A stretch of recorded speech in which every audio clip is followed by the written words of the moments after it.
All right, it's time to get our fix in Module 6. Welcome to Module 6. Here we'll talk about understanding your organization.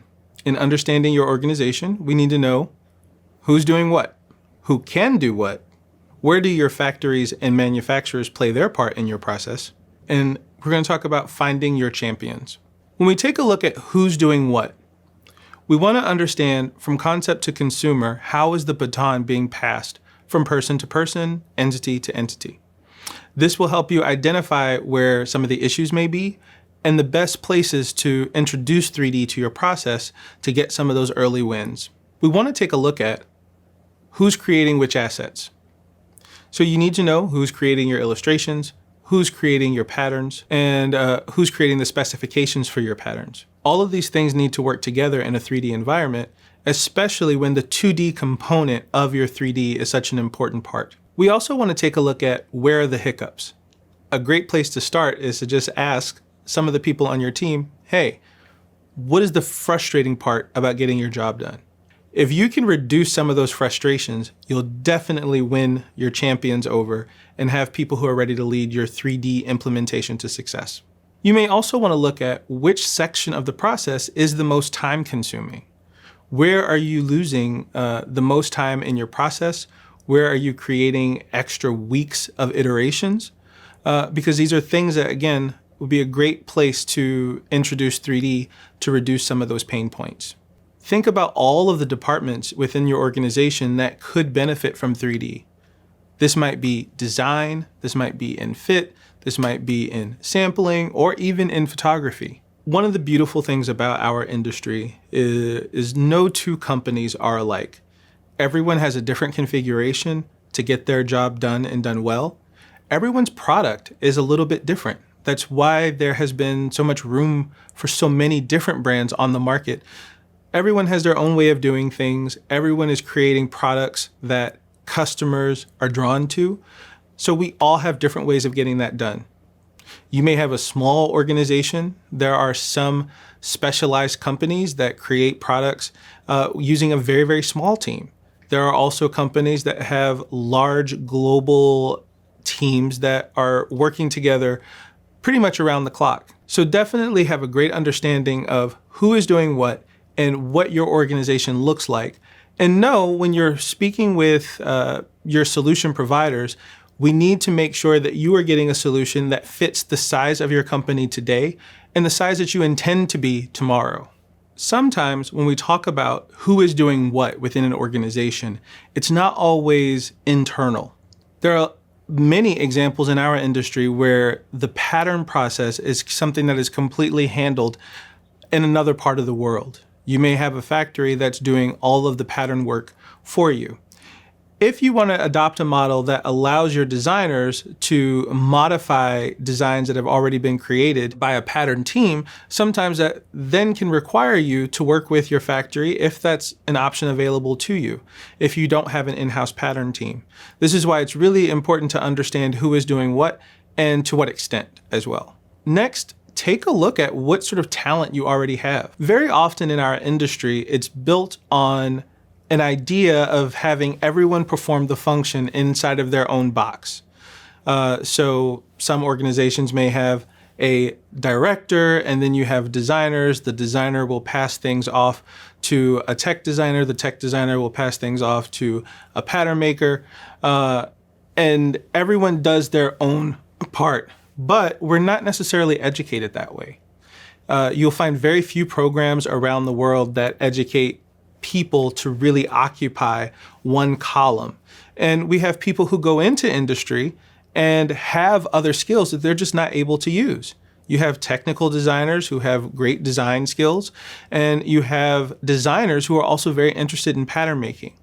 So when you look at what kind of talent you have in-house, make sure you're understanding not only what people have done traditionally in their roles in your organization, but think about what they want to do next. Ask them how they want to proceed with their career and what new skills they want to take on. There may also be skills they don't have already that they would very much like to adopt. That's another great sign that these people who have other skills they want to acquire could be your 3D champions.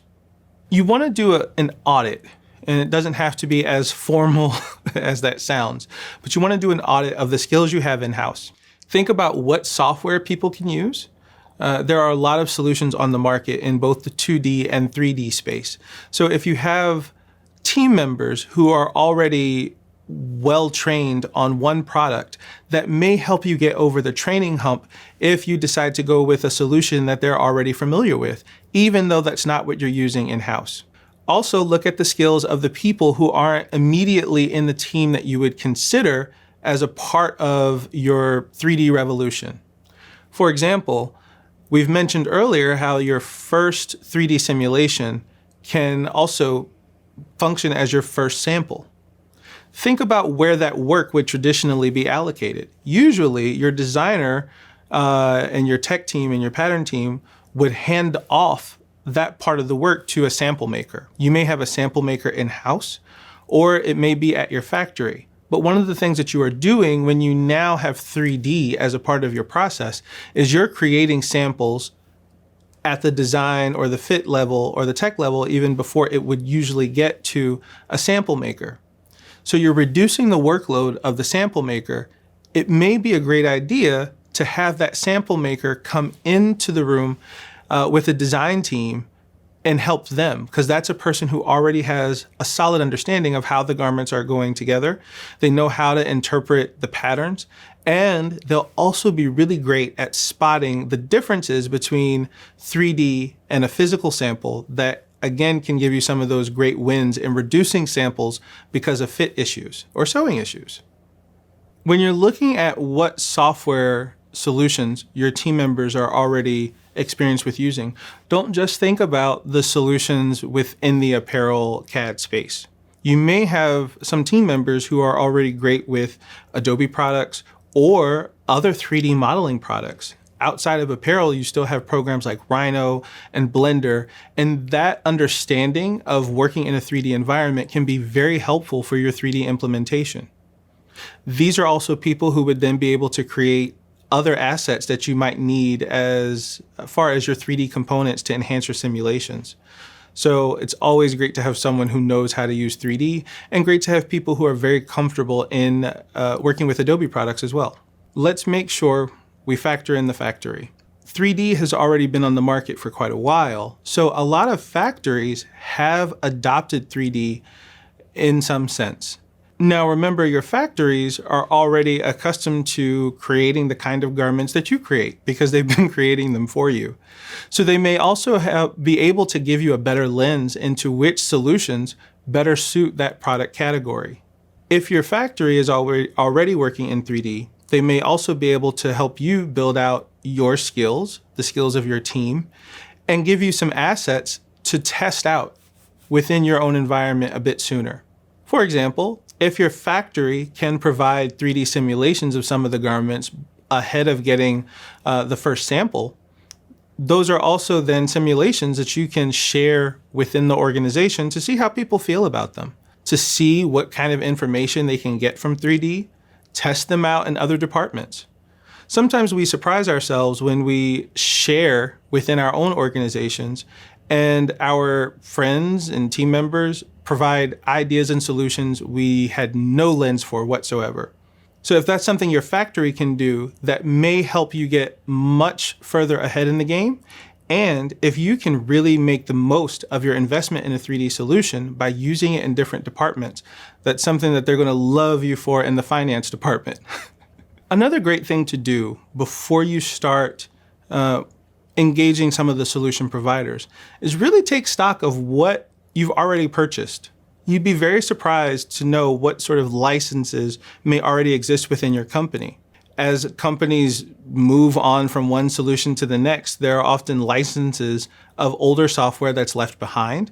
These are great bargaining chips when you do speak with your solution providers, if you already have licenses of earlier versions of their software, because then it becomes an issue of an upgrade versus purchasing new licenses. So make sure you have great stock or a great idea of what you've already purchased, what sort of licenses you already have, and how they compare to where you want to go. This can definitely impact your decision as to which solution providers you're going to work with. But we want to make sure we're using the money that we've already spent in addition to any investment that we're adding to our 3D future. When you take a look at what you already have in-house, don't just look in your department. See what some of the other departments are using, what types of solutions they have today, and what they were using before. That may also be another space where they have licenses or skills with certain software that they can help you upskill your team with. So make sure when you're doing this research and this audit into what you have and what you've already purchased, make sure you're looking outside of your own circle. Naturally, as you're looking at what you have in-house, if you find there was a serious investment made with a software solution earlier on, you also want to take a look at why that implementation didn't stick. If it didn't stick, there are plenty of cases where there are licenses that are just sitting around. If your company has already endeavored on some sort of revolution or purchase new software, it's really great to know what happened, who were the players, and what went wrong so you can make sure we succeed where maybe our predecessors were not able to. If you're having trouble figuring out what sort of software investments have been made in the past, this is a great place to walk over to the finance department. They'll probably have better records than even some of the people in certain departments knowing where money was spent. Sometimes there are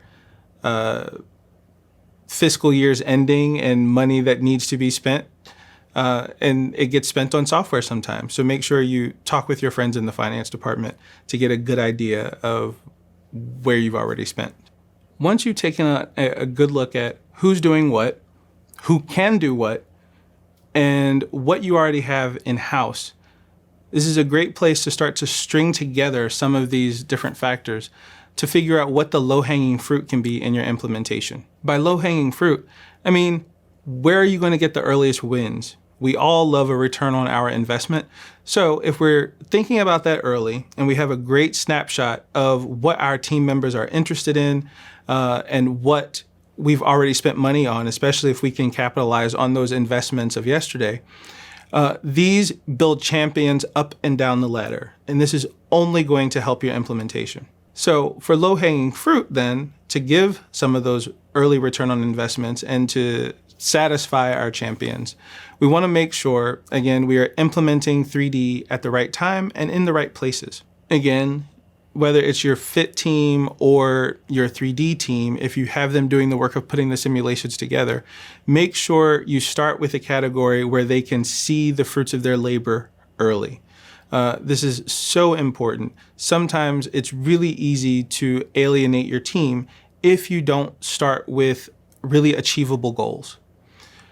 So again, those complicated garments, you want to save those a little bit for later in your implementation when your champions are ready to take on that challenge. When you begin your 3D implementation and you're really looking for your champions, definitely look for the problem solvers and the people who are just naturally excited about 3D. I've seen 3D have a very polarizing effect sometimes within companies. Remember, you have very skilled people who may be scared of 3D. It does present new challenges, and going inside of that growth zone and stepping out of your comfort zone is not an easy thing for everyone to do.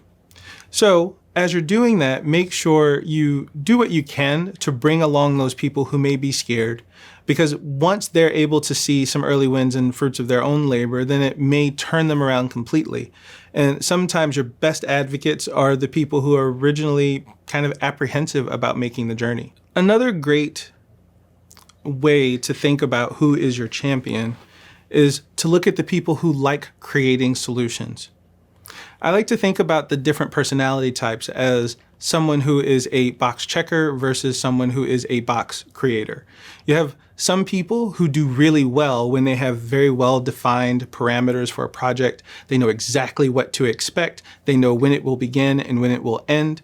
And those team members are crucial for making sure you keep everything moving along effectively. But your champions very often are the people who are willing to create new boxes and new spaces to work within for themselves and for others. This is what helps you move forward with your 3D implementation and with making it a success. As I've said, there are so many new opportunities that step into the 3D space so very regularly. You want to have team members who are ready to take advantage of all the new things that come, to test things out, try new ways of doing things, create new ways of presenting information, and making the lives of others within the organization a little bit better and easier as well with these new skills that they're bringing on board. That was a little bit about understanding your organization. Definitely have a great snapshot of where you are before you begin your 3D journey. This will help you get into a space of readiness to make great decisions, and that is something your team members up the ladder and down the ladder will really appreciate, and it'll help you bring those people along for the ride and create new leaders within your organization. Next, we'll step into Module 7, which is taking a look at understanding the solutions. Now that you understand your organization and how you work, let's take a look at what's out there and how to get the most out of engaging with our solution providers.